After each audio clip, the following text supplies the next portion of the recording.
Welcome to Center Stage, a series brought to you by The Workbook, spotlighting the most innovative people and technologies shaping the future of film and television. I'm your host, Trevar Fox, and today I'm joined by Andrew W. Walker, a Hallmark holiday icon, celebrated actor, producer, and co-founder of the skincare line SkinMason. Let's get into it. Andrew, thank you so much for coming and hanging out today. Thank you for having me. So nice to have Appreciate you. it, yeah. It's been brought to my attention that you've starred in more Hallmark films than any other actor besides Lacey Chabert. Chabert, Yeah, yes. Chabert has got, she's got the title. Lacey's got the title. She's the queen. I'm not going to mess with her. Yeah, right. It's untouchable. But yeah, I'm up at around 38 movies now.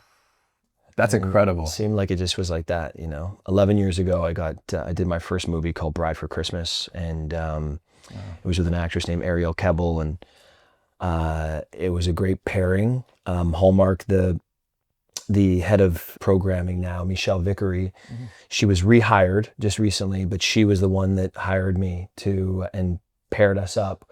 But I give, a lot of credit to Ariel. She was a great partner, great scene partner, and an amazing girl to do my first movie with.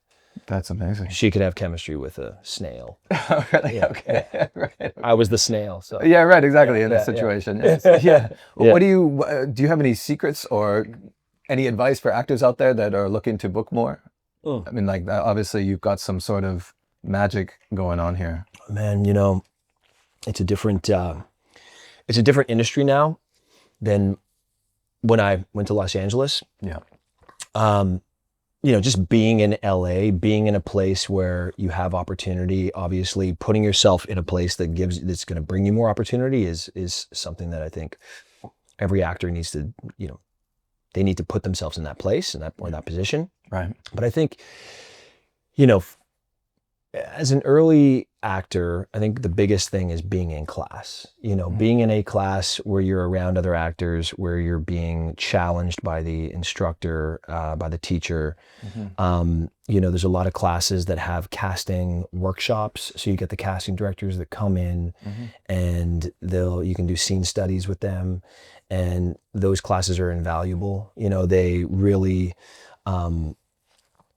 the casting director is going to tell you the most honest feedback. And also there's a lot of times where casting agents will cast people on the spot, right? So, look, you got to continue to work at your craft. You got to continue to create.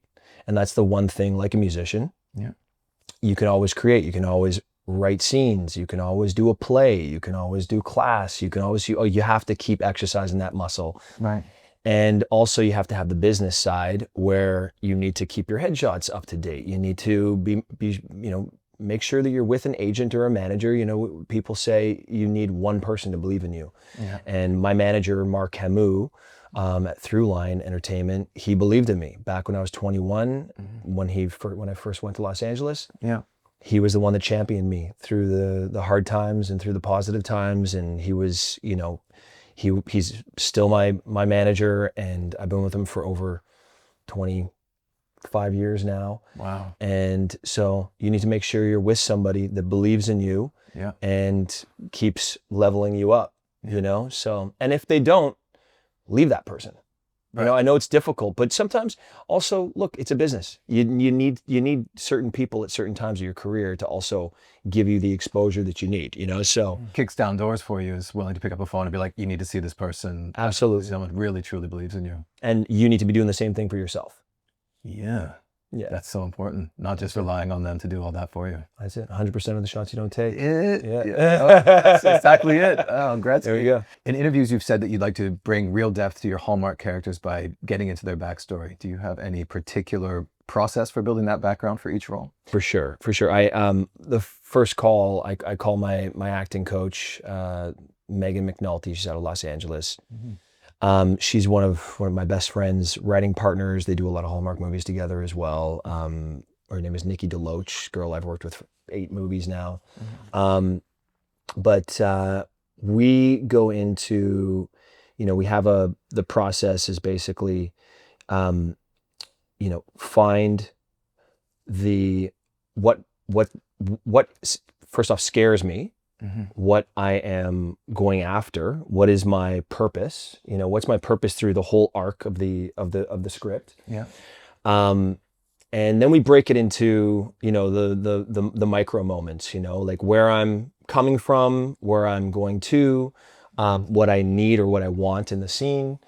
These movies, these Hallmark movies, and most movies shoot out of order. So I could be doing the last scene of the movie on my first day. Yeah. So I need to do my homework on, what has happened up until that point of this scene starting and how the movie's going to end. The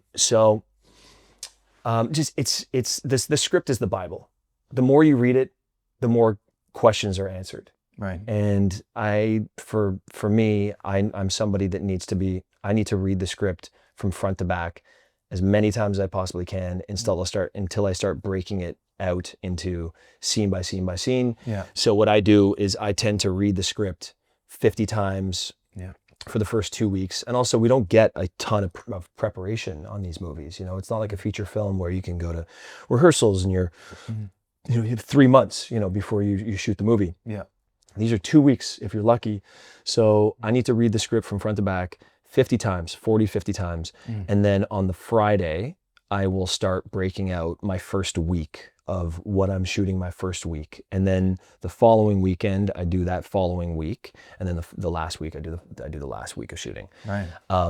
And what I'll do also is on the weekend, so Friday, that's what I do. Saturday, Sunday, I start breaking out my Monday, Tuesday. And then so I make sure that I'm dialed for my Monday, Tuesday. Monday, at the end of my day of work, I start focusing on my Tuesday, Wednesday, Tuesday, so on and so forth. Absolutely, yeah. Does it ever switch up on you? Do you ever plan these things ahead of time and then they kind of switch the schedule on you, or is it pretty locked in at the? It's pretty locked in, but there has been moments where unforeseen circumstances, like I was working on a movie where the lead actress went into anaphylactic shock. She had peanuts. And we were on our 4th day of working, and fortunately, I was working in Europe, and there was a gentleman who played my father, who is a theater actor, trained English actor, classically trained actor, and he and I had 2 big scenes, 2 5-page scenes. When that happened to her in the morning, we were like, what are we going to do this afternoon? Well, we're in the same location that my dad and I are in on the scenes we're shooting. So maybe Simon can come in today if he's off book. And we called him, and I was a producer on the movie as well. And he was like, oh yeah, no problem. I'm off book. I'll come in and do those scenes with you. So nice. That worked out. Fortunately, I was off book as well. Oh. And yeah, we worked on the scenes in the makeup trailer, and then got on set, and the scenes turned out great. Do you have any particular types of roles that you haven't played yet but would love to explore? In a ideal world, if young actor Andrew would say, whose career would I love to emulate? It would be Tom Cruise. Oh. The guy is he's a rock star. He's Top Gun, his NASCAR driver. I mean, he's done it all, right? Mission Impossible. Come on, like all great. Every single movie that he's done, I would love to do every single movie that Tom Cruise has ever done. I also love Bruce Willis's career. Oh, come on. As an action hero. Obviously, I'm working in a niche space, and my business is about bringing joy and happiness and escape to people's lives now, which I love. And I love rom-coms. If there was a genre of film that I would say I want to do for the rest of my life, it's rom-coms. I love rom-coms. Yeah. My kids can watch it. Yeah. My dad watches all my movies. He's very proud of the movies I do. He shares it with all of his friends. And but yeah, Tom Cruise's career would be a pretty cool career to have. He's kind of touched on everything. Everything. Yeah, the action is just like. And he's amazing. His work ethic is something that I love. He says that he wants to be the best. And when I do my movies, I want to be the best. He's super passionate about it. He loves the art of filmmaking and films. Him just going in, like eating popcorn and watching movies. It's like he loves it, and he watches movies every day. Yeah. So he's studying them because he loves it so much, and I think that's super admirable as well. Absolutely, it is. Yeah. You've spoken publicly about how acting has helped you process personal experiences in your life, including loss. How do you maintain that emotional honesty in your work while protecting your personal life? It's a good question. Hallmark movies, people might say what they want to say about them, other actors and stuff, but they're very, very difficult. I've seen some great actors just not be able to pull it off because it's a very vulnerable place to be in, because it's honest work. It's as honest as it gets. Yeah. You're playing a version of yourself, but you're playing this. You need to be open and approachable and accessible. Yeah. And those are the best moments in film. And I think a reason why there's some of us that have had this lasting power at Hallmark is because we're not afraid to go there. I joke that I become a better husband and partner after every movie that I do, because there's little tidbits of information that the writer will put in. I'm like, oh wow, this is actually really a smart thing to say, or a smart thing to do to someone that you care about or someone you love. I go in with an open heart, open mind. I meet my actress on a Friday night, go for dinner with the director. I like to meet with the person, my scene partner, on the weekend, just grab some coffee, talk about the script. We don't even have to read lines, just talk about it, talk about our points of view of our characters, and just get comfortable, because you jump right in. Like, we could be making out on a Monday. Right. First thing, nice to, yeah, exactly. Yeah, like, right.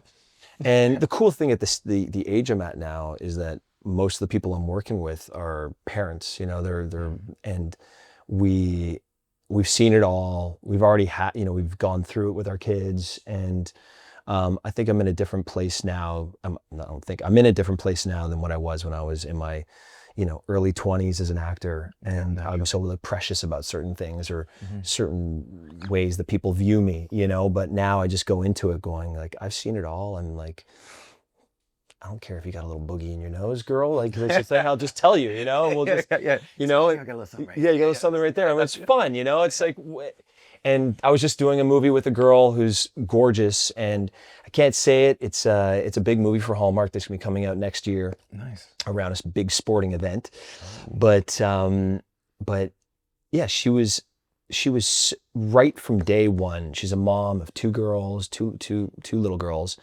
and we were just talking about our kids, and then we'd get into the scene, and we were both super connected, and we knew the task at hand, right. And I think that's the place that I'm at now in my career, that I'm able to be connected very easily and very, accessibly with the actors, the actresses that I work with, and it's vulnerable. It's a vulnerable place to be, but when someone else is willing to go there with you, it's not as you feel supported. Yeah, less daunting for sure. Absolutely. We're both in this together. That's it. Yeah.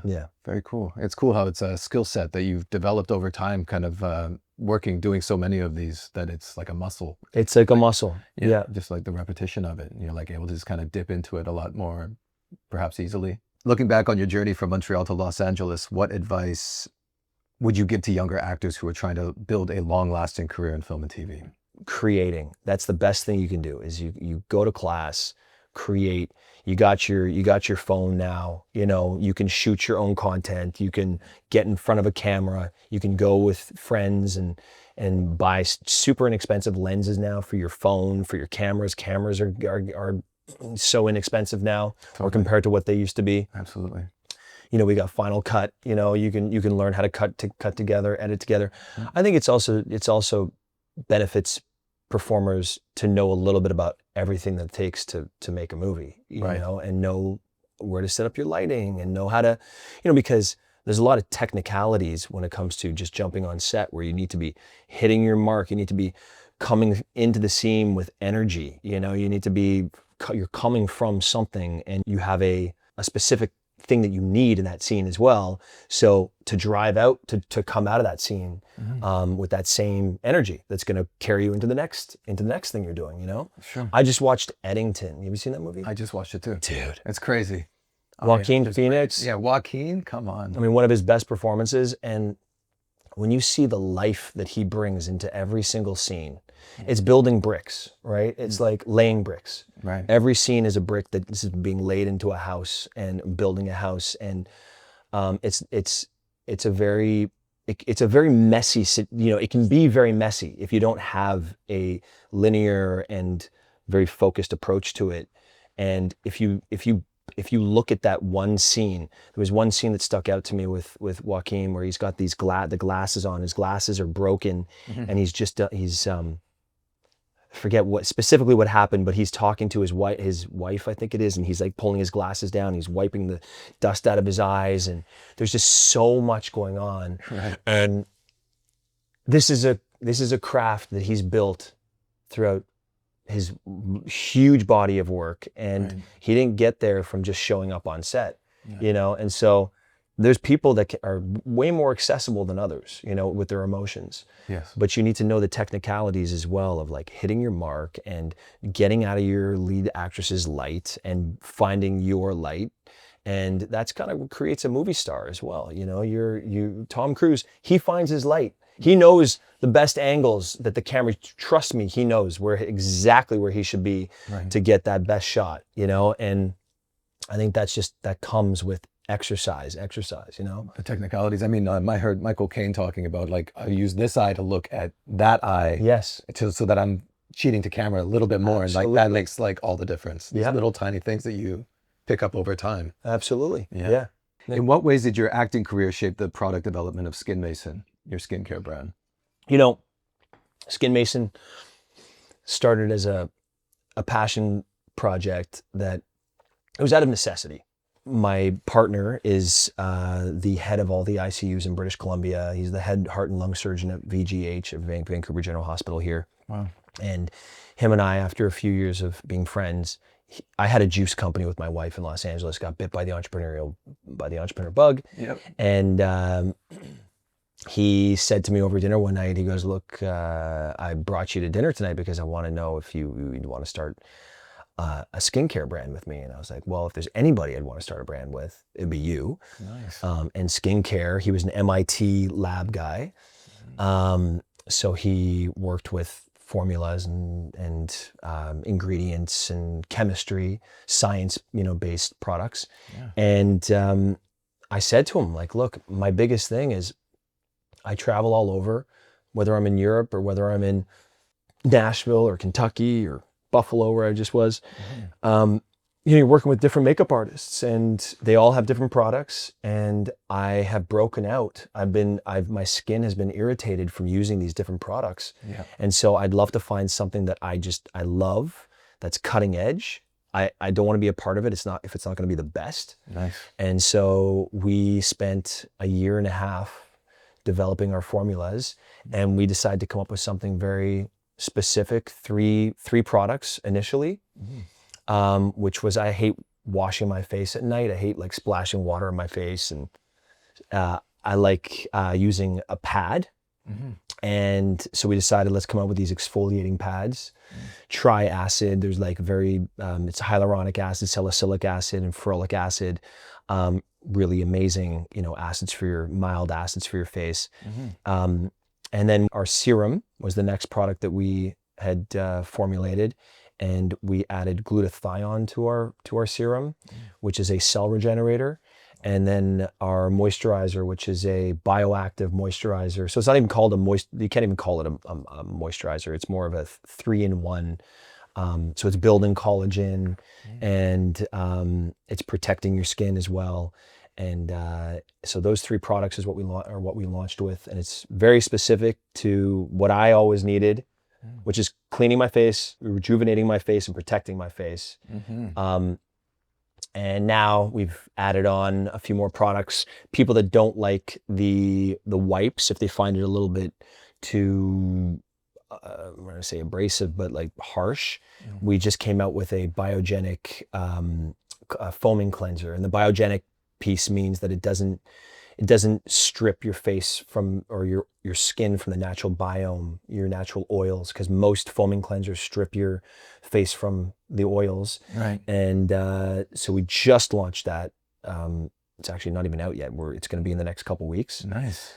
In time for Black Friday. All right. And we launched an eye cream as well, which the eye cream is also, I'm biased, but it's one of the best eye creams you can get. My wife is the toughest critic, and she She has adopted all of our products now. So Okay, so yeah, for men and for women. it's for men and women now. 70% of our customer base is women now. Okay, I think I'm gonna need to get some of this stuff. Yeah, I'm getting to yeah, the you point in my do. life where I'm like, all right, I'm gonna We have an amazing Black Friday sale coming up too. It's Okay. 30% off all products. There you go. Okay, I'll be hitting you guys up. Cool, man. So you've built a life that blends acting, entrepreneurship, and family. What's a lesson, either from parenthood, marriage, or building SkinMason, that has most deeply influenced the way you approach your work on set today? I mean, look, that order, I think I try to go family first. But obviously, you know, work is the byproduct of my life. You know, I you know, need to pay the bills. If everything can work cohesively, that's the dream life, right? And I don't feel, and I guess I realize it more now than ever because my 10-year-old says it to me, but he's like, Daddy, when I get older, I want to do what you do because you don't feel like you go to work. And I said, no, buddy, I don't feel like I'm working.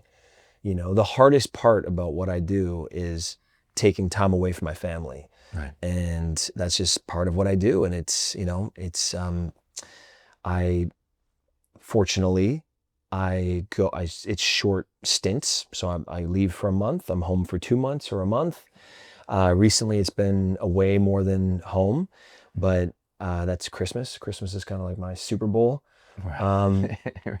But I'm constantly trying to get to a place of balancing everything, and I feel like I'm there more than I ever have been because I'm able to.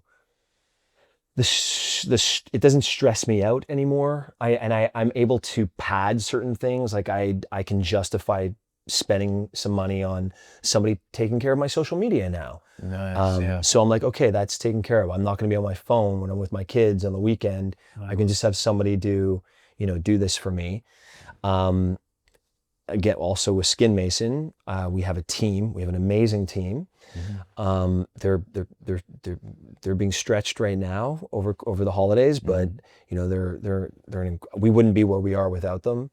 And so I think it's just hiring people that are smarter at what they do than I am, and also knowing where I need support in my life. I'm not afraid to say, hey, I can't do that. I'm just it's too much for me now. Yeah. And my one main focus is that the work that I do on camera, that lives on forever. So I need to be able to I need to put myself in the best place possible. And I know now what my formula is on how to get there and how to be the best I can be when I show up on set. Yeah. So if I can show up on set and be uber prepared and not afraid of anything being thrown my way, that is my goal.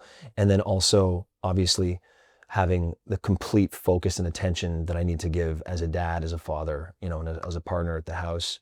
That's, you know, those are my two.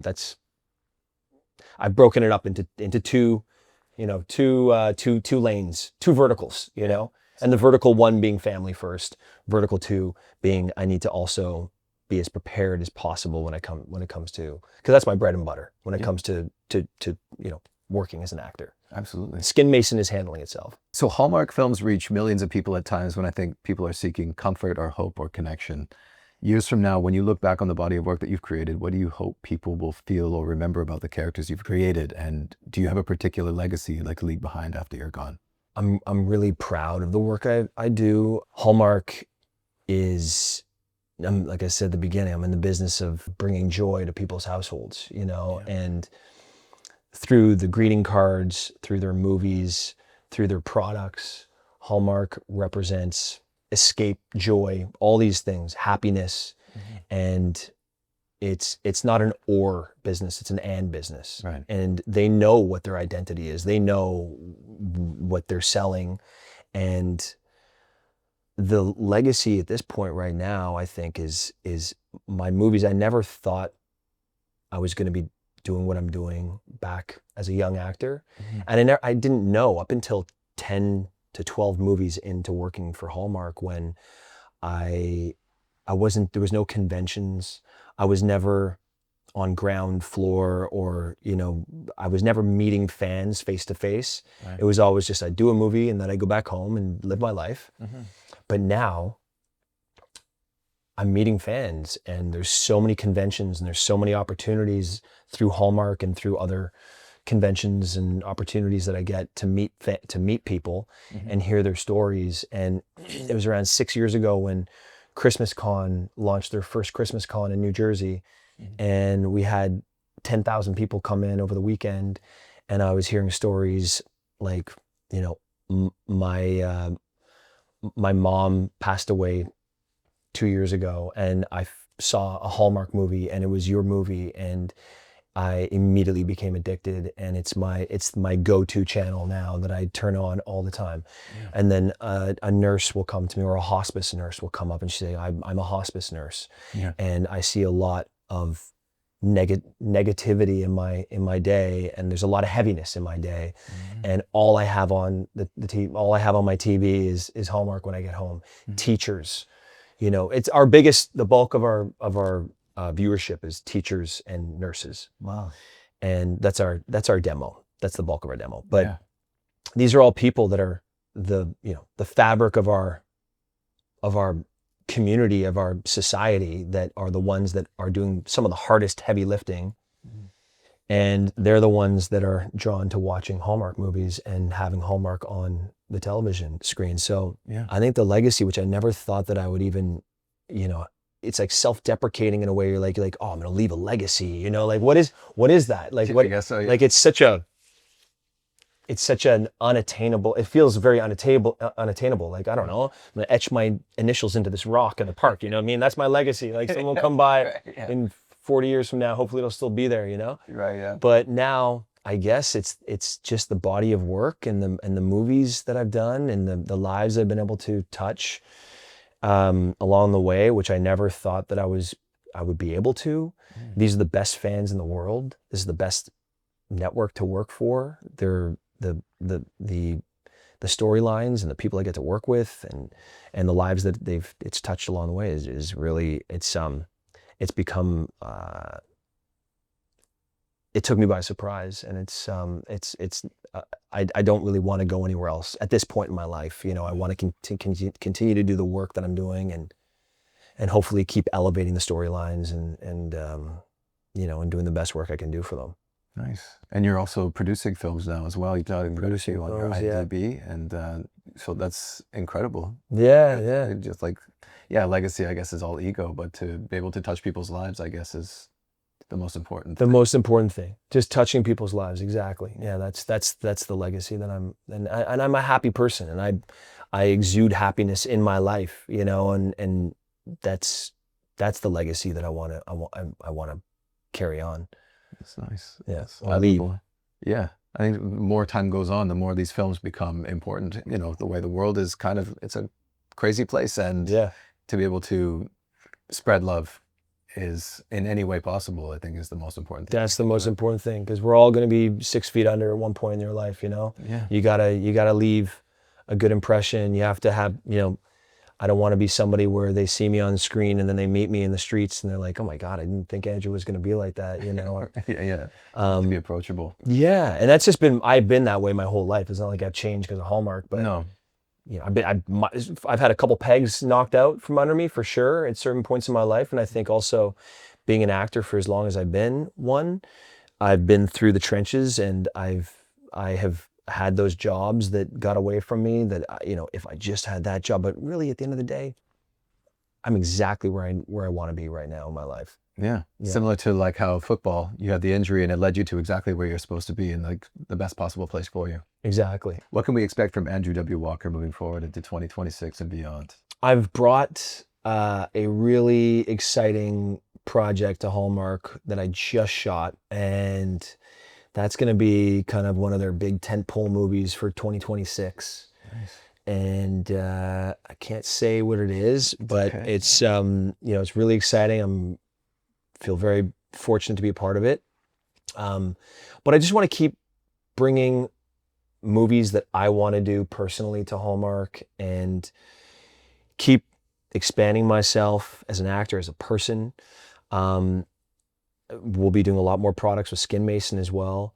You know, right now, I think the biggest thing is what is it? I mean, I'm going to be doing, I will be the same guy that I am, and continue to do the movies I'm doing, and just hopefully touch more people's lives, in what I do. There it is. Yeah. Okay, that's all the time we have for today. Thank you so much again, Andrew, for coming and hanging out. And to everyone out there watching, thank you for tuning in. We'll catch you on the next episode of Center Stage.